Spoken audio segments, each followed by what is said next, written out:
நம்முடைய இயேசுவானவர் உலகத்துல இருந்தப்ப ஒரு காரியத்தை விளக்கி சொல்றதுக்காக அவர் நிறைய தடவை என்ன யூஸ் பண்ணிருக்காரு? உவமை. நிறைய உவமையை சொல்லி அதை புரிய வச்சிருக்காரு. பேரபிள்ஸ்ன்னு சொல்லுவாங்க இங்கிலீஷ்ல. அது உண்மையிலேயே நடந்ததில்ல, ஒரு ஸ்டோரி. அதை சொல்லி நிறைய புரிய வச்சிருக்காரு. அந்த மாதிரி நிறைய உவமை பைபிள்ல இருக்கு. இன்னைக்கு அந்த உவமையில ஒரு உவமையை தான் இன்னைக்கு நம்ம பார்க்க போறோம். லூக்கா 15ஆம் அதிகாரம் 8ஆம் வசனத்திலிருந்து 10ஆம் வசனம் வரைக்கும் வாசிக்கிறேன். Look chapter 15 verse 8 to 10. அன்றியும் ஒரு ஸ்திரீ 10 வெள்ளிக்காசை உடையவளாய் இருந்து அதில் ஒரு வெள்ளிக்காசு காணாமல் போனால் விளக்கை கொளுத்தி வீட்டை பெருக்கி அதை கண்டுபிடிக்கிற வரைக்கும் ஜாக்கிரதையாய் தேடாமல் இருப்பாளோ? கண்டுபிடித்த பின்பு தன் சிநேகிதிகளையும் அயல் வீட்டுக்காரிகளையும் கூட வரவழைத்து, காணாமற் போன வெள்ளிக்காசை கண்டுபிடித்தேன், என்னோடே கூட சந்தோஷப்படுங்கள் என்பாள் அல்லவா? அதுபோல மனம் திரும்புகிற ஒரே பாவி நிமித்தம் தேவனுடைய தூதருக்கு முன்பாக சந்தோஷம் உண்டாயிருக்கிறது என்று உங்களுக்கு சொல்கிறேன் என்றார். பாருங்க, இந்த உண்மையில 10 வெள்ளிக்காசுல ஒரு வெள்ளிக்காசு காணாம போயிடுச்சு. அது 10ல 1 காணப்படுறத இந்த ஸ்திரீ தேடி எடுக்கிறான்னு பாக்குறோம். இதே அதிகாரத்துல இதுக்கு முன்னாடி ஒரு உவமை வருது. அது என்னன்னா, 100ல 1, 100 ஆடுல ஒரு ஆடு காணா போச்சு. அதுல வர அந்த மேய்ப்பன் ஆண். அந்த 100 ஆடுல 1 காணாம போனதை அவன் கண்டுபிடிச்சிடான்னு பாக்குறோம். அது எதை குறிக்குதுன்னா, அது ரட்சிக்கப்படாதவங்களா இருக்கும்போது நாம ஆண்டவரை ஏத்துக்கிறத பத்தி குறிக்குது. நம்ம என்ன பண்ணோம், முன்னாடி காணாமற் போன ஆடுகளை போல இருந்தோம். நம்ம தேடி வந்த இயேசுராஜன் நமக்கு மேய்ப்பனா இருந்து தம்முடைய மந்தையில சேர்த்தாரு. அதுக்கப்புறம் 2வது வருதுதான் இது. 10ல 1 காணப்படுது. இதுக்கப்புறம் இதுக்கு அடுத்தது இன்னொரு உவமை வருது. அது 2ல 1 காணப்படுது. ஒரு தகப்பனுக்கு 2 பிள்ளைங்க இருக்காங்க. அதுல இந்த இளையகுமாரன் என்ன பண்றான், அவங்க அப்பாவோட எல்லா சொத்தையும் வாங்கிட்டு தூர தேசத்துக்கு போயிட்டு அவன் காணாம போயிடுறான். அப்புறம் திருப்பி சேர்ந்துடுறான். இப்ப ஃபர்ஸ்ட் 100ல 1 காணாம போனது, 2வது 10ல 1, 3வது 2ல 1. இதோட எல்லா முடிவுமே ஒரு சந்தோஷமா சுபமா முடியுது. இப்ப நம்ம இன்னைக்கு பார்க்க போறது இந்த 2வது உவமை. அதாவது 10 வெள்ளிக்காசுல ஒரு வெள்ளிக்காசு. 10ல 1 அப்படின்னா தசம பாகம் இல்ல. இது நான் உங்களுக்கு புரியுற மாதிரி சொல்றேன் பாருங்க. இந்த ஒரு இங்க ஸ்திரீன்னு போட்டிருக்கு. இப்ப தமிழ்ல ஸ்திரீக்கு நிறைய வார்த்தை இருக்கு, ஒற்றை சொல் இருக்கு, தெரியுமா? உங்களுக்கு தமிழ் படிச்சவங்களுக்கு நல்லா தெரியும். ஸ்திரீக்கு இன்னும் நிறைய வார்த்தை என்ன சொல்லலாம்? அணங்கு, மடந்தை, மங்கை, மகளிர், அப்புறம் காரிகை, வஞ்சி, பெண். அந்த மாதிரி இந்த ஸ்திரீக்கு நிறைய தமிழ்ல வார்த்தை இருக்குது. அதே போல இந்த தமிழ் தெரிஞ்ச நமக்கு எந்த இடத்துல எந்த யூஸ் பண்றோம்ன்றது தெரியும். இப்ப எக்ஸாம்பிளுக்கு இப்ப பொண்ணு பார்க்க போறோம்னு சொல்றோம். அப்ப அது எதை குறிக்குது? ஒரு திருமணத்துக்கு பார்க்க போறதை குறிக்குது. அப்ப நமக்கு தமிழ் தெரிஞ்சவங்களுக்கு தெரியும் எந்த இடத்துல யூஸ் பண்றோம்னு. ஆனா இந்த புதிய ஏற்பாட்டு எழுதுனது என்னன்னா, கிரேக்க மொழியில எழுதுனது. அப்ப அந்த கிரேக்க மொழியில இந்த ஸ்திரீன்றது எதை குறிக்குதுன்னு தெரிஞ்சாதான் இந்த ஓமை நம்மளுக்கு நல்லா புரியும். இப்ப இந்த இடத்துல வர ஸ்திரீன்றது ஒரு வயசான ஒரு அம்மா இல்ல, ஒரு வயசான ஒரு பாட்டி இல்ல, இல்லாட்டி வேலை செஞ்சுட்டு போயிட்டு களைச்சிட்டு தேடுற அந்த ஒரு பெண்ணும் இல்ல. இப்ப அந்த ஸ்திரீன்றது எதை குறிக்குதுன்றது புரிஞ்சாதான் நம்ம இந்த ஓமை நம்ம புரியும். இந்த கிரேக்க மொழியில இதுல என்ன சொல்லியிருக்குன்னா, குனேன் வந்திருக்கு. ஸ்திரீக்கு குனே. அப்ப இந்த குனேன்றது எதை குறிக்குது அப்படின்னா, இப்ப கல்யாணம் ஆன ஒரு புது மணப்பெண், நியூலி மேரிட் உமன், அதை குறிக்குது. அப்படி இல்லைன்னா கல்யாணம் ஆகிறதுக்கு நிச்சயம் பண்ணப்பட்டிருக்கிற ஒரு பெண். அந்த 2த்தை தான் குறிக்குது இந்த கிரேக்க மொழியில. அப்ப இந்த வார்த்தை ஸ்திரீ யாரு? குனே. குனே அப்படின்னா புதுசா கல்யாணம் ஆக போற ஒரு பெண்ணு, அப்படி இல்ல புதுசா கல்யாணம் ஆன பெண்ணு. அப்ப புது மணப்பெண் அப்படின்னு சொல்லலாம். இல்லைன்னா கல்யாணம் ஆகிறதுக்கு ரெடியா காத்திருந்த, நிச்சயம் பண்ணிட்டு என்கேஜ் பண்ணிட்டு காத்திருக்கிற ஒரு மணப்பெண். அதுதான் இந்த ஸ்திரீன் இந்த இடத்துல குறிக்குது குனே. அப்ப newly married woman, engaged virgin, அதுதான் இந்த இடத்துல குறிக்குது குனே. அப்ப இப்ப இந்த உண்மையில வர ஒரு வயசான பாட்டி இல்ல, நான் நினைப்போம் ஒரு வயசான அம்மாவா இருக்கும், இல்ல வயசானவங்க கஷ்டப்பட்டு வேலை செஞ்சுட்டு அந்த காசை தொலைச்சு தேடுறவங்களா, அப்படிப்பட்டவங்க இல்ல. இவங்க யாரும் ஒரு புது மணப்பெண், கல்யாணம் பண்ணி புதுசா இருக்க பெண், அப்படி இல்லாட்டி கல்யாணம் நிச்சயம் ஆயிட்டு கல்யாணம் பண்றதுக்கு காத்திருக்கிற ஒரு பெண். அதுதான் இங்க வருது. இங்க பாருங்க, இங்க 10 வெள்ளிக்காசுல 1 வெள்ளிக்காசு இந்த இவங்களுக்கு இந்த குனேக்கு காணாம போயிருது. அதுதான் என்ன பண்றாங்க? தேடுறாங்க. இப்ப பாருங்க, இந்த வெள்ளிக்காசுன்றது அந்த இங்க இதுல கிரேக்க மொழியில எப்படி வருதுன்னா, டிராக்மா டிராக்மான்னு வருது. அப்ப இது என்ன அப்படின்னா, இந்த குனே புதுமண பெண்ணுக்கு அந்த மணமகன் அவன் ஒரு கிஃப்டா கொடுத்திருக்காரு. அந்த கிஃப்ட்ல இப்ப அவங்க அந்த புதுமண பெண் தன்னை தலையில அலங்கரிப்பாங்கல்ல, தலை அலங்கரிக்கிறப்ப அந்த வேல்ல வச்சுக்கிற அந்த ரீட்ல வச்சுக்கிற அலங்காரம் தான் அந்த 10 வெள்ளி நாணயம். அதை அலங்கரிச்சிருக்கிறாங்க. அந்த 10 வெள்ளி நாணயத்துல தான் 1 காண போச்சு. அப்ப அந்த 1 காணப்பனதுதான் இந்த ஸ்திரீ என்ன பண்றா? அதை தேடி கண்டுபிடிக்கிறா. இப்ப இது புரியுதா நான் சொல்றது? இப்ப நம்ம தமிழ்ல ஸ்திரீன்னு இருக்கு, நமக்கு புரியல. ஆனா இந்த புதிய ஏற்பாடு எழுதுனது கிரேக்க மொழியில. அப்ப கிரேக்க மொழியில இது என்ன சொல்றது ஸ்திரீன்னு எதை குறிக்குதுன்னா குனே. குனேனா புதுசா கல்யாணம் பண்ண போற பொண்ணு. அப்படி இல்லாட்டி கல்யாணம் பண்ணி புதிய பொண்ணு. அப்ப அவங்களோட தலையில அலங்காரம் பண்ணியிருக்கிற அந்த புருஷன் ஒரு கிஃப்டா அந்த புருஷன் அன்பு பரிசா இல்ல ஒரு சீதனமா கொடுத்த அந்த ஒரு வெள்ளிக்காசு தான் அவங்க அலங்கரிச்சு வச்சிருக்காங்க. அதுல ஒண்ணுதான் காண போச்சு. இப்ப அந்த உமையை தான் இங்க பாக்குறோம். இல்ல பாருங்க, ஃபர்ஸ்ட் பார்த்த ஊமை 100 ஆட்டுல 1 காணப்போனது, அது வெளியே. 3வது ஊமையில 2 மகன்கள 1 மகன் காணா போனான், அப்புறம் சேர்ந்தான். அதுவும் வெளியில. ஆனா இந்த ஊமையில இந்த இந்த வெள்ளி நாணயம் காணாம போனது வெளியே இல்ல, உள்ள. அப்ப இந்த நாணயம் காணாம போனது உள்ள. இப்ப இந்த மணமகனால கொடுக்கப்பட்ட ஒரு பூர்வமான ஒரு பரிசு, அதுதான் இந்த குனே இந்த ஸ்ரீ என்ன பண்ணியிருக்காங்க? தொலைச்சிருக்கிறான். அந்த தொலைச்ச காசு தான் தேடி இருக்கிறான். இப்ப உங்களுக்கு தெரியும், மணமகனாகிய மணவாளனாகிய இயேசு கிறிஸ்து விலை கொடுத்து வாங்கிய மணமகள் தான் சபை. அப்ப மணவாளனாக இயேசு அவரு ரத்தத்தை சிந்தி விலை கொடுத்து இந்த சபையை என்ன பண்ணிருக்காரு? வாங்கியிருக்காரு. அப்ப church is the blood bought bride of Jesus Christ. அப்ப இந்த சபை இயேசு கிறிஸ்துவினால் ரத்தத்தால சம்பாதிக்கப்பட்ட இந்த சபை. இப்ப இந்த சபைன்றது இந்த ஒரு பெண்பால் குனே, சபைன்றது ஸ்திரீ. இந்த இடத்துல எதை குறிக்குது? இந்த ஸ்திரீன்றது குனேன்றது சபை. அப்ப இந்த ஒரு சபையை குறிக்குது. இந்த சபையின் தலை யாரு? இயேசு கிறிஸ்து. அப்ப சபை சபையின் தலை இயேசு கிறிஸ்து. அப்ப நம்ம எல்லாரும் இயேசுவால ரட்சிக்கப்பட்டிருக்கோம். இயேசுவால விலை கொடுத்து வாங்கப்பட்ட ஒரு மனவாட்டியா இருக்கிறோம். நான் சொல்றது புரியுதா? அப்ப இங்க ஸ்திரீ, இப்ப இந்த சபை எப்படின்னா, நம்முடைய மனவாளனாகிய இயேசு கிறிஸ்து நமக்காக ரத்தத்தை சிந்தி மீட்டு கொண்ட ஒரு சபையா நம்ம இருக்கிறோம், நம்ம மனவாட்டியா இருக்கிறோம். அப்ப இந்த இடத்துல வர இந்த ஸ்திரீ எதை குறிக்குதுன்னா சபையை குறிக்குது. அத குனே, அந்த சபை குறிக்குது. இப்ப இந்த மனவாட்டியாக இயேசுவுக்கு நம்ம எப்படி இருக்கிறோம்? ஒரு கிரீடமா இருக்கோம். அவருக்கு மகிமையே கொடுக்கிறவங்களா இருக்கிறோம். எப்படி இந்த ஸ்திரீ ஒரு அலங்காரத்துல ஒரு வெள்ளி நாணயத்தை கொடுத்து அந்த ஒரு அன்பு பரிசா கொடுத்த அந்த மணமகன் கொடுத்த அந்த பரிசை அவ எப்படி பத்திரமா வச்சிருக்காளோ, அந்த ஒரு பரிசு இந்த புருஷனுக்கு எப்படி ஒரு மகிமையா இருக்கிறோம், அதே போல சபையில இருக்கிற நாம், மனவாட்டியாகிய நாம் எப்படி இருக்கிறோம்? மனவாளியானாகிய இயேசுக்கு ஒரு கிரீடமா இருக்கிறோம். நான் சொல்றது புரியுதா? இப்ப இதெல்லாம் புரிஞ்சாதான் இந்த ஓம புரியும். அப்ப ஆண்டவருக்கு நம்ம எப்படி கொடுக்கிறோம்? ஒரு நம்ப மகிமை கொடுக்கிறவங்களா இருக்கிறோம். அப்ப ஆண்டவருக்கு இயேசுக்கு நம்ம ஒரு கிரீடமா இருக்கிறோம். Bride is the crown and bride of Christ. அப்ப இந்த மனவாட்டியாக சபை நம்ம எப்படி இருக்கிறோம்? ஆண்டவருக்கு ஒரு கிரீடமாகவும் ஆண்டவருக்கு மகிமை கொடுக்கிறவங்களா இருக்கும். அப்ப நம்ம எல்லாரும் கிறிஸ்தவங்க எல்லாரும் வெளியேற பெற்றவங்க. அப்ப கிறிஸ்தவங்க அவ்வளவு முக்கியமானவங்க. அது நமக்கே சில சமயம் தெரியாது நம்ம எவ்வளவு வெளியேற பெற்றவங்கன்னு. அப்ப கிறிஸ்தவங்க ஏன் அவ்வளவு முக்கியமானவங்களா?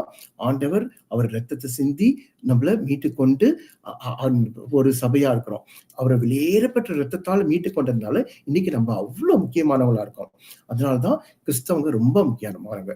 இந்த கிறிஸ்தவர்கள் பாருங்க, எல்லாரும் சபைக்குள்ள இருக்கிறாங்க. எல்லா சபையில உண்டு, ஆனா சபையில இல்ல.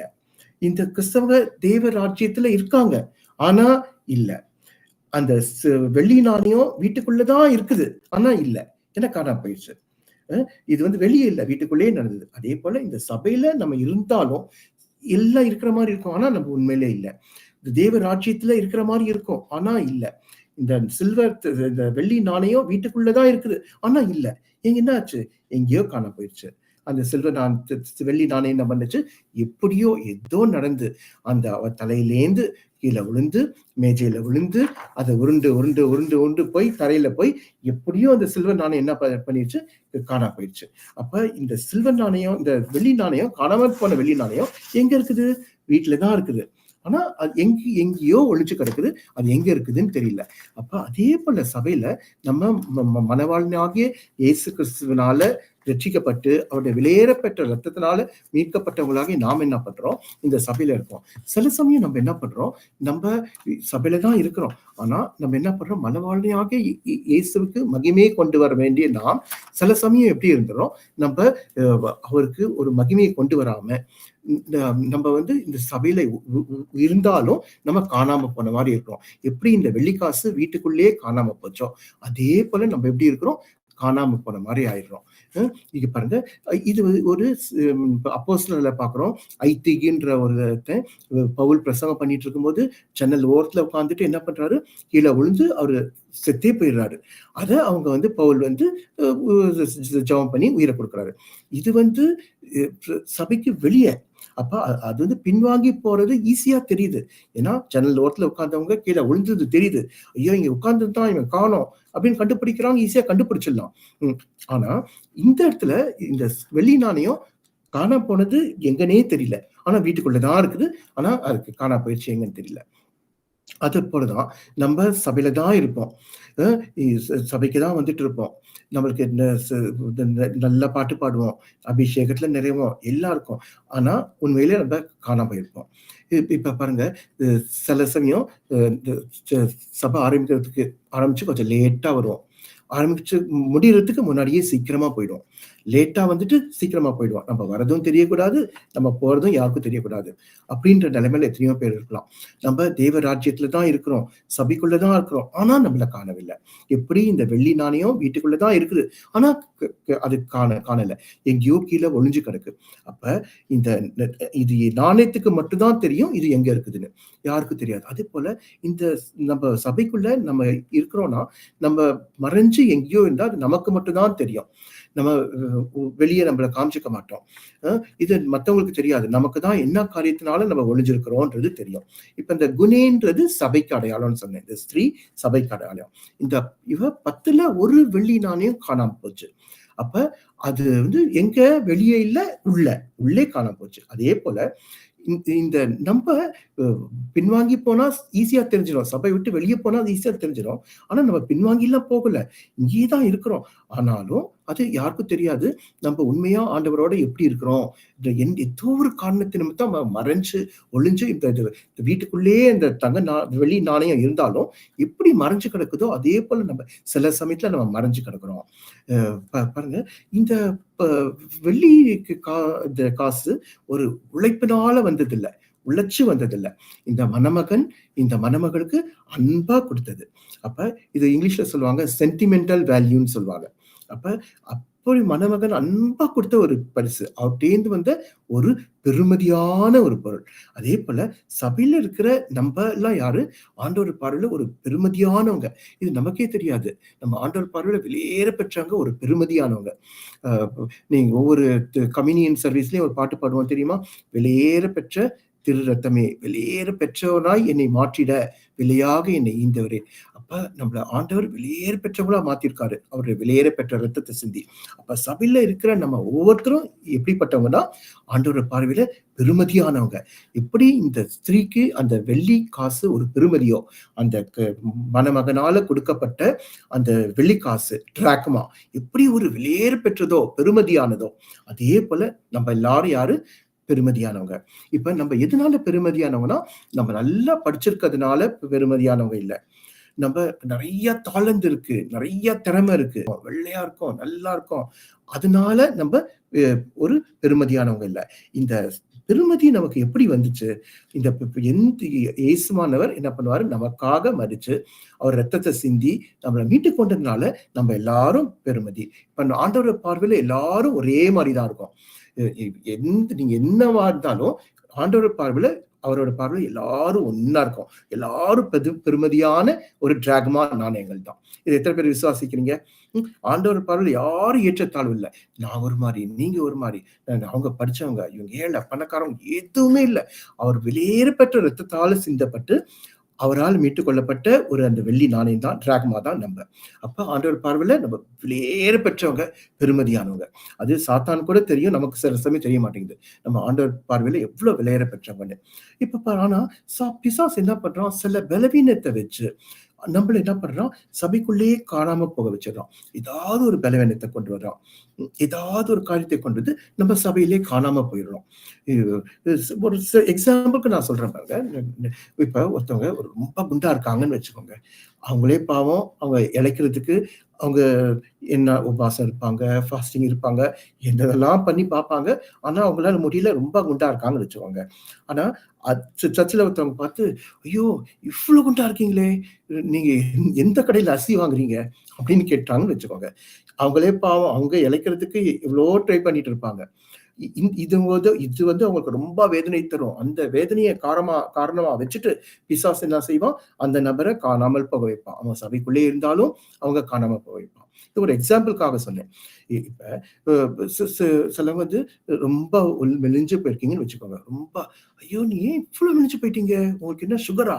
அப்படின்னு கேட்டா, இவங்களே ஏற்கனவே மெலிஞ்சு போனவங்க கொஞ்சம் சாப்பிட்டு கொஞ்சம் வெயிட்ட ஏத்தலாம்னு நெனச்சுட்டு இருப்பாங்க. அவங்கள பார்த்துட்டு, "ஐயோ! உங்களுக்கு சுகர் வந்துருச்சா? உங்களுக்கு சுகர் வந்துருச்சான்னு?" சொன்னோனே, அவங்களே ஏற்கனவே மனம் உடைஞ்சு போனவங்க, இன்னும் உடைஞ்சு போயிடுவாங்க. பாருங்க, இந்த ஒரு சின்ன பலவீனத்த பிசாசு வச்சு, அவங்கள அந்த காணாம போக வச்சுருவான். அ என்ன பார்த்து எத்தனையோ பேர் கேட்டுருக்காங்க, "என்ன உங்களுக்கு இவ்ளோ வெள்ள முடி?" அப்படின்னு. ஆனா, நான் எப்படின்னா, யார் எது சொன்னாலும் கவலைப்பட மாட்டேன். யார் என்ன சொன்னாலும், என்ன திட்டுனாலும் நான் கவலையே பட மாட்டேன். அந்த மாரி இருந்துட்டா பரவால்ல. ஆனா, ஒரு காரியத்த சொல்லும்போது, அத அப்படியே அவங்க எடுத்துக்கிட்டு, அது அவங்களுக்கு அவங்க ஹர்ட் பண்ணிட்டு, மனவேதனையா இருக்கவங்களுக்கு இது பாதிக்கும். அ இப்ப என்ன உங்க பையனுக்கு 38 வயசாகுது மகளுக்கு. இன்னும் கல்யாணம் ஆவலையா? 38 வயசு அப்படின்னு சொல்லுவாங்க. இவங்களே பாவம் மாப்பிள்ளை பார்த்து அலுத்து போயிருப்பாங்க. இவங்க மாப்பிள்ளை கிடைக்காம கஷ்டப்பட்டு தேடிட்டு இருக்க இந்த நேரத்துல, உங்க மகளுக்கு 38 வயசு இன்னும் கல்யாணம் ஆவலையா? சொன்னா அது இன்னும் அவங்களுக்கு மனம் உடைஞ்சு போயிடுவாங்க. அ இப்ப கல்யாணம் ஆகி ஒரு 2 வருஷம் ஆகுது. இன்னும் ஒரு புழு பூச்சி இல்லையா? இன்னும் எந்த இதுவும் இல்லையா? விசேஷம் இல்லையா? அப்படின்னு கேட்பாங்க. பாருங்க, இது ஒவ்வொரு காரியம் இதெல்லாம் ஒரு எக்ஸாம்பிள்க்காக சொல்றேன். இப்ப அந்த ஒவ்வொரு அந்த பலவீனத்த சாத்தான் வச்சு, அதையே நம்மள சபையில வந்து எப்படி வச்சுருவான்? காணாமல் போக வச்சுருவான். அதனால யாராவது கல்யாணம் ஆகி அவங்களுக்கு பிள்ளை இல்ல அப்படின்னா, நீங்க போய் அவங்கள்ட்ட கேட்காதீங்க இந்த மாரி. ஏன் உங்களுக்கு பிள்ளை இல்லன்னு? ஏன்னா, நீங்க கேட்கிறது அவங்கள பாதிக்கும்ன்றது உங்களுக்கு தெரியாது. இப்ப நீங்க வந்து ஈஸியா போய் பேசிடலாம், கேட்டுறலாம். ஆனா, அது அவங்க எவ்ளோ மனசு கஷ்டப்படுவாங்க? அவங்க எவ்ளோ பாதிக்கப்படுவாங்க? அது உங்களுக்கு தெரியாது. அதனால அந்த மாரி யாரும் போய் கேட்காதீங்க. இப்ப ஒரு பிள்ளை வந்து ஒரு மகன் வந்து ரொம்ப பின்மாற்றத்துல போயிட்டாராம். அவங்க கிட்ட போய் அத போய் நோண்டி கேட்காதீங்க. "அ எப்படி இருக்கிறான் இன்னும் உங்க பையன்? எப்படி இருக்கிறான்? இப்ப எப்படி வரான்?" அப்படின்னு கேட்காதீங்க. இப்ப ஒ ஒ திருமணமாயி மனைவி வந்து ஒருவேளை பிரிஞ்சு போயிருக்கலாம். அவங்க அந்த புருஷனே சபைக்கு வந்தா கொஞ்சம் மனசு சந்தோஷமா இருக்கும், சமாதானமா இருக்கணும்னு சொல்லிட்டு தான் அந்த புருஷனே சபைக்குள்ள வராங்க. ஆனா அவங்கள பார்த்துட்டு இவங்க, "என்னது எப்ப அவ ஃபோன் பண்றாளா? வந்துட்டாளா?" அப்படின்னு ஏதாவது ஒண்ணு கேட்டு அவங்க இன்னும் மனசு உடைஞ்சிருவாங்க. நான் சொல்றது புரியுதா உங்களுக்கு? இப்ப இந்த மாரி ஒரு சின்ன சின்ன பலவீனத்த சாத்தான் வச்சு நம்மள என்ன பண்ணிடுவான்னா, அதையே உள்ள காணாம போக வச்சுடுவான். அது சபைக்குள்ள தான் இருப்போம். பின்மாற்றத்துல போக மாட்டான். வெளிய போக மாட்டோம். ஆனா என்ன பண்ணிடுவான்? அத வச்சு சாத்தான் வந்து காணாம போக வச்சுருவான். அதனால இது போல மத்தவங்கள நீங்க பேசுறது மத்தவங்களுக்கு பாதிப்ப கொண்டு வரும்னா, நீங்க அந்த மாரி காரியத்த பேசாதீங்க. நீங்க மத்தவங்களுக்கு பாதிப்ப கொண்டு வர மாரி வார்த்தைய பேசாதீங்க. இப்போ ஒரு பிள்ளை இருக்கு. அது கீழ்ப்படியாத பிள்ளையா இருக்குது. அ அது அந்த பேரண்ட்ஸே கஷ்டப்பட்டுட்டு இருப்பாங்க. இந்த பிள்ளைக்காக ஜெபம் பண்ணிட்டு இருப்பாங்க. ஆனா அங்க போயிட்டு அவங்களே மன ஆறுதலுக்காக சபைக்கு வருவாங்க. அவங்கள்ட்ட போய் கேட்கறது, "என்ன உங்க பையன் இப்ப எப்படி இருக்கான்?" அது அது அது அவங்க பேச்சுல, அவங்க கேட்கிற ஆக்ஷன்ல அவங்க ரொம்ப மனசு வேதனைப்பட்டு உடைஞ்சிருவாங்க. "என்ன உங்க பையன் வரமாட்டானா சர்ச்சுக்கு?" ஏதாவது ஒண்ணு கேட்டு. அப்ப பாருங்க, மனுஷனோட பிரச்சனைய மகிமைப்படுத்தி அப்படி கேட்கிறது ஆண்டவருக்கு ஒரு மகிமையை கொண்டு வராது. இதெல்லாம் காரணமா வச்சு சாத்தான் என்ன பண்ணுவான்? சபையில நம்மள காணாம போக வச்சுருவான். இப்ப பாதிக்க வைக்கிறவங்க நீங்களா? மத்தவங்கள பாதிக்க வைக்கிறவங்களா நீங்க இருந்தா, நீங்க மனம் திரும்பிடுங்க. ஆண்டவரே, நான் இன்னும் மத்தவங்கள பாதிக்கப்படுற மாரி நான் பேச மாட்டேன். நான் மத்தவங்கள பாதிக்க வைக்க மாட்டேன். இப்ப மத்தவங்கள பாதிக்கப்படுறாங்கன்றது நமக்கு தெரியாது. ஈஸியா பேசிர்றோம். ஆனா, அதன் ஒவ்வொரு வலியும் அவங்கவங்களுக்கு வந்தா தான் தெரியும். சொல்வாங்கல்ல பழமொழி தமிழ்ல, "தலைவலியும், காய்ச்சலும் வந்தவங்களுக்கு தான் தெரியணும். ஒவ்வொருத்தரோட கஷ்டம் அவங்களுக்கு தான் தெரியும். ஒவ்வொருத்தரும் என்ன வேதனையில இருக்காங்கன்னு தெரியாது." நம்ம ஈஸியா பேசிட்டு போயிடுவோம். அதனால அந்த மாரி பேசுறத நீங்க நிறுத்திடுங்க. அந்த மாரி பேச நிறுத்திட்டு, பிசாசு மத்தவங்க அநேகர வீழ்த்துறதுக்கு நம்ம இடம் கொடுக்கக்கூடாது. அடுத்தது பாதிக்கப்பட்டவங்களா இருந்தா, அந்த மாரி யாராவது பேசி பாதிக்கப்பட்டவங்களா நீங்க இருந்தீங்கன்னா, நீங்க சந்தோஷப்படாதீங்க. ஏன்னா, சபைன்ற மனவாட்டியோட மகிமை குறையுது. இது போல நீங்க பாதிக்கப்பட்டு நம்ம காணாம போயிட்டா, எப்படி இந்த வெள்ளி நாணயம் காணாம போனா அந்த புருஷனுக்கு மகிமை குறையுதோ, அதே போல அந்த மனவாட்டியோட மகிமை என்ன பண்ணுது? குறைஞ்சு போகுது. அதனால இந்த இந்த யோசிச்சு பாருங்க, இந்த குனின்ற ஸ்திரீ ஏன் பதறுறா? இப்ப இந்த ஒரு வெள்ளி காசு காணாம போயிருச்சு. காணாம போனா என்ன? அவ வெளிய போய் சம்பாரிச்சுட்டு வந்துடலாம்ல. அந்த ஒரு வெள்ளி காசோட அ மதிப்பு வந்து 1 நாள் சம்பளம்னு சொல்றாங்க வேத விற்பனர்கள். அப்ப அது 1 நாள் சம்பளம் தானே, 1 நாள் கஷ்டப்பட்டு வேலை செஞ்சு அவ சம்பாரிச்சுட்டு வந்துடலாமே! இல்ல வெளிய போயிட்டு எப்படியாவது வாங்கிட்டு வந்துடலாமே அந்த காச. ஆனா இ இ இவ் இவ் இந்த இவ ஏன் அவ்ளோ பதர்றான்னா, இது அவங்க கணவன் அவ திருமணமான போற கணவன், மணமகன் இவங்களுக்கு ஒரு பரிசா குடுத்தது. இப்ப இந்த 10ல ஒரு வெள்ளி நாணயம் தொலைஞ்சு போயிட்டா கூட, அந்த கணவனோட மகிமை குறையுது. அப்ப இந்த சபையிலே இருந்துட்டு நம்ம ஏதாவது ஒரு காரியத்துல காணாம போயிருந்தா, அது யாரோட மகிமை குறையுது? நம்ம மணவாளனாகிய இயேசுவோட மகிமை குறையுது. இப்ப நான் வந்து சர்ச்சுக்கு வருவேன், போவேன். யார்ட்டயும் வச்சுக்க மாட்டேன்.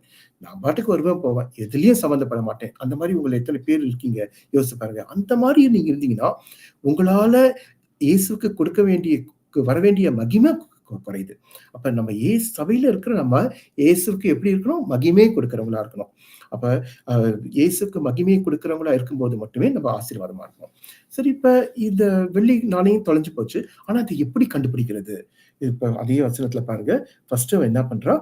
அ வெள்ளி காசுல கொஞ்சம் விளக்கை கொளுத்தி. ஃபர்ஸ்ட் என்ன பண்றான்? லைட் எ லேம்ப். ஃபர்ஸ்ட் காரியம் அவன் என்ன செய்றான்? அத தேடி கண்டுபிடிக்க விளக்க கொளுத்துறான். அப்ப அ அப்ப சபை என்ன பண்ணும்? விளக்கை கொளுத்தணும். உங்களுக்கு சங்கீதம் 119, 105 வசனம் உங்களுக்கு தெரியும். சாம்ஸ் 119 அ 105. உமது வசனம் என் கால்களுக்கு தீபமும், என் பாதைக்கு வெளிச்சமுமாய் இருக்கிறது. அப்ப நம்ம பாதைக்கு வெளிச்சம். வெளிச்சம் எது? நம்ம வசனம். அப்ப நம்ம சபையில இருக்க நம்ம எதுக்குள்ள வரணும்? நம்ம வசனத்துக்குள்ள வரணும். நம்ம வசனத்துக்கு வரும்போது, அப்படி இருக்கும்போது, அந்த வசனம் நம்மள சுத்திகரிக்கும்போது, நம்ம என்ன பண்ணணும்? நம்ம நல்லா அபிஷேகத்துல நிறையலாம், அந்நிய பாஷையில பேசலாம், எல்லாம் பாட்டு பாடலாம், எல்லாம் பண்ணலாம். ஆனா எது இருந்தாலும் நம்மளுக்குள்ள வசனம் இல்லன்னா, நம்ம எப்படிதான் இருப்போம்? காணாம போனவங்கள தான் இருப்போம். அதாவது நம்ம பின்வாங்கி வெளிய போயிட மாட்டோம். உள்ளே இருப்போம். ஆனா நமக்குள்ள என்ன இருக்காது? வசனம் இல்லன்னா, நம்ப ஆண்டவருக்கு பிரியமா இருப்போமான்றதே நமக்கு தெரியாது. தாவீது ராஜா ஒரு இடத்துல சொல்றாரு பார்த்தீங்களா? இதே 19ஆம் சங்கீதம் 11ஆம் வசனத்துல, "நான் உமக்கு விரோதமாய் பாவம் செய்யாதபடிக்கு உமது வாக்கை என் இருதயத்தில் வைத்து வைத்தேன்." அப்ப பாருங்க, வசனம் நம்ம இருதயத்துல இருக்கும்போது, வசனம் நம்ம வாழ்க்கையில இருக்கும்போது, நம்ம என்ன செய்ய மாட்டோம்? ஈஸியா பாவத்துக்குள்ள போக மாட்டோம். இப்ப நல்ல அபிஷேகத்துல இருக்கவங்க, அழகா பாட்டு பாடுறவங்கலாம் ஈஸியா பாவத்துக்குள்ள போயிடுறாங்க. அ இதனால அவங்களுக்கு வசனம் அவங்க இருதயத்துல இல்ல. என்னப்பா வசனம் இல்லாத அபிஷேகமும் வேஸ்ட் தான். அபிஷேகம் இல்லாத வசனமும் வேஸ்ட் தான். என்னதான் அபிஷேகம், என்னதான் இருந்தாலும் நமக்கு வசனம் இல்லன்னா வேஸ்ட். அப்ப வசனத்த என்ன பண்ணணும்? நீங்க நல்லா தியானிக்கணும். ம். ஒரு ஒரு நாளைக்கு அட்லீஸ்ட் இந்த 3 அதிகாரமாவது படிக்கணும். வசனத்த வாசிச்சு, தியானிச்சு, அதுலேருந்து ஆண்டவர் உங்களுக்கு என்ன பேசுறாருன்னு சொல்லி, நீங்க என்ன பண்ணணும்? அ அந்த வசனத்த ஏற்றுக்கொள்ளணும். அப்படி நம்ம வசனத்துல நடக்கும்போது, நம்ம என்ன பண்ண மாட்டோம்? அ காணாம போனாலும் என்ன பண்ண மாட்டோம்? நம்ம திருப்பி கண்டுபிடிச்சுருவோம். இவ எப்படி? விளக்க கொளுத்துறா. இந்த வெளிச்சத்துல கொண்டு வந்தோனே, அந்த காணாம போன காசு கிடைக்குது. அதே போல நம்ப வசனத்துக்குள்ள இருக்கும்போது, வசனத்த தியானிச்சு, வசனத்துக்கு கீழ்ப்படிஞ்சு, வசனத்த உட்கொண்டு, வசனத்துக்குள்ள இருக்கும்போது, வார்த்தைக்குள்ள இருக்கும்போது, தாவீது சொல்றாரு, எப்படி சொல்றாரு? "உமக்கு விரோதமாய் பாவம் செய்யாதபடிக்கு உமது வாக்கை என் இருதயத்தில் வைத்து வைத்தேன்." அப்ப அந்த வசனத்தின் மூலியமா இருக்கும்போது நம்ம ஈஸியா பாவம் செய்ய மாட்டோம். அப்ப நமக்கு தெரிஞ்சிரும் எந்த இடத்துல நம்ம தவறி போனோம்னு. அப்ப நம்ம திருப்பி ஆண்டவருக்குள்ள வருவோம். நம்ம மனவாழ்மையாக இயேசுக்கு ஒரு மகிமையை கொண்டு வருவோம். அப்ப இன்னையிலேருந்து தினம் வசனத்த நல்லா தியானிக்க ஆரம்பிச்சுடுங்க. வசனத்த நல்லா படிக்க ஆரம்பிச்சுடுங்க. அ நீங்க டைம் கிடைக்கும்போது, நீங்க டிராவல் பண்றீங்கன்னா, நல்லா பைபிள படிங்க. ம். தினம் வேலைக்கு போறீங்கன்னா, போறதுக்கு முன்னாடி வசனத்த தினம் என்ன பண்ணுவாங்க, கேலண்டர்ல இருக்க வசனத்த ஒரு வசனத்த வாசிச்சுட்டு போயிடுவாங்க. அப்படி இல்ல. நீங்க உட்கார்ந்து டைம் செலவழிச்சு ஆண்டவர் வசனத்த நீங்க தியானிக்கணும். அப்ப நீங்க ஆண்டவருக்கு எவ்ளோ முக்கியத்துவம் குடுக்குறீங்க, ஆண்டவருக்கு எவ்ளோ நீங்க கனப்படுத்துறீங்கிறது அதுல தான் தெரியும். எவ்வளவோ செய்றோம் நம்ப. வேலைக்கு போறோம், வரோம், சாப்பிடுறோம், தூங்குறோம், குளிக்கிறோம். எல்லா வேலையும் செய்றோம். ஆனா, இந்த பைபிள படிக்கிறதே இல்ல.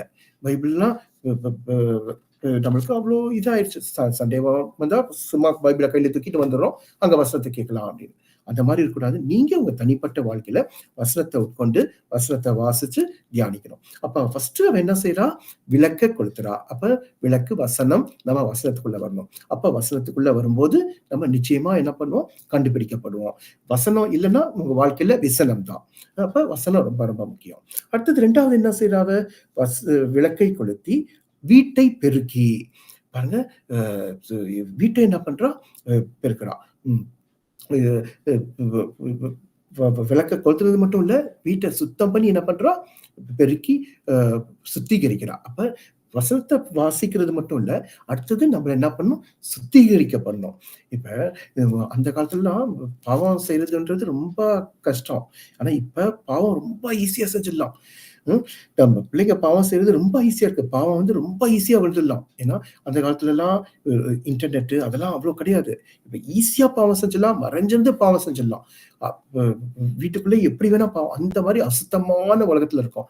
நம்ம இருக்க உலகம் ஒரு அசுத்தமான உலகம். ஆனா, இந்த அசுத்தமான உலகத்துல நம்ம பரிசுத்தமா ஜீவிக்கணும்னா, நம்மளுக்கு என்ன வேணும்? அந்த வசனத்த வச்சு, அந்த வசனத்தால நம்ம என்ன பண்ணணும்? சுத்திகரிக்கப்படணும்.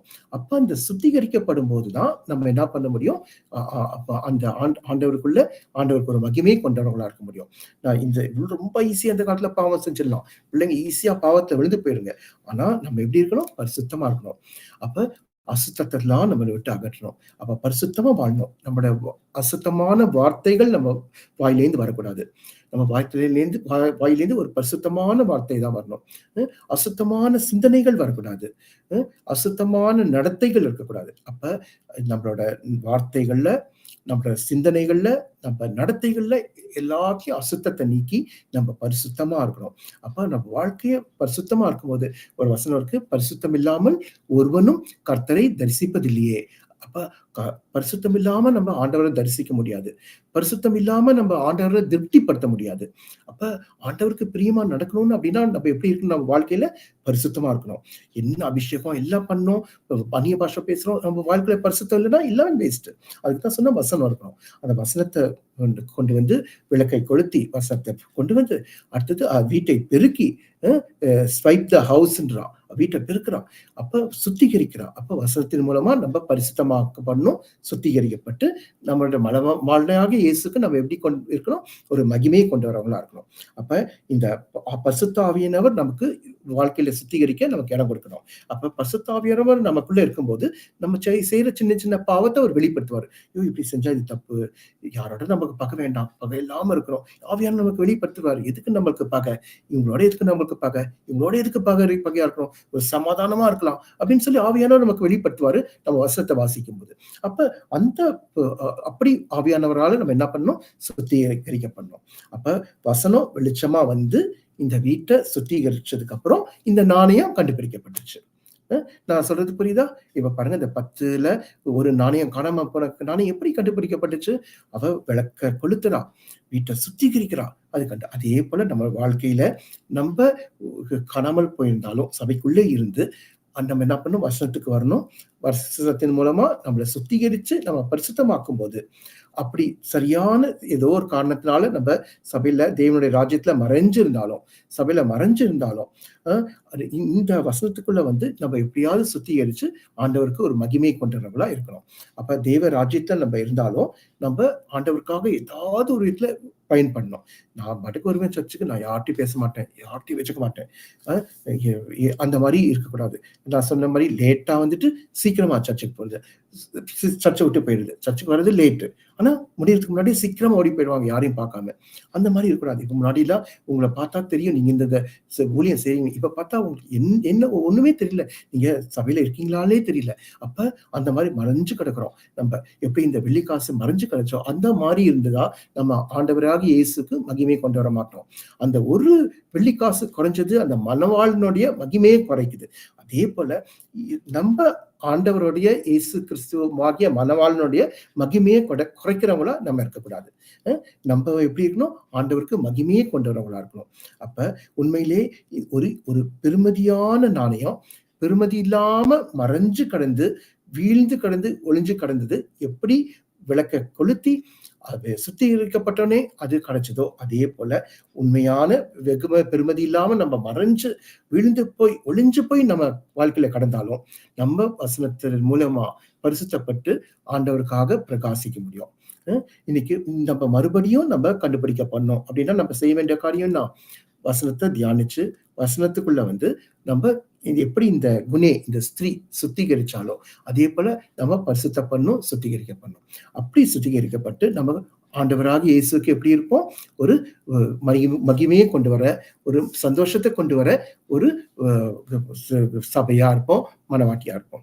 இந்த வேளையில நீங்க யோசிச்சு பாருங்க. ஒரு நிமிஷம் நீங்க எல்லாரும் கண்ண மூடலாமா?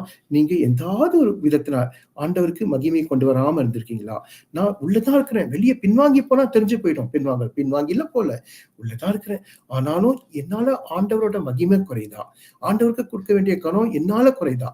இப்ப நான் மறைஞ்சு கிடக்கிறேன்னா சபையில நான் எப்படி இந்த வெள்ளி காசு மறைஞ்சு வீட்டுக்குள்ளேயே கடந்தது போல நான் மறைஞ்சு கிடக்கிறேன்னா நீங்க யோசித்து பாருங்க. ஒரு நிமிஷம் அந்த மாதிரி இருந்தா நீங்க என்ன பண்ணுங்க? ஆண்டவர்கிட்ட ஒப்பு கொடுங்க. நீங்க வசனத்துக்குள்ள வாங்க.